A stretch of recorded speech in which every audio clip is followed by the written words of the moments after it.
Mas, endi sih?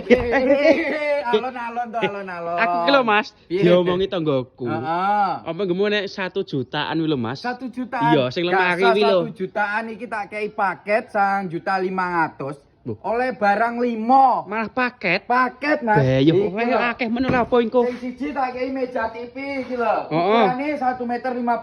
Oh iya, heeh. Bahannya ya wis kayu jati. Nomor loro, 2 pintu, ya toh. Iki jati pokoke iki Ya, buka jati sik. toh, dibuka iki lho Mas. Rit koyo ngene iki lho barange. Bae, full jati bae ya. Full jati. Heeh, Nomor loro, nomor telu tak kei iki Mas. Apa ki? Kursi ki? Kursi sudut pilihane yo akeh. Bayo ngono. Nomor papat.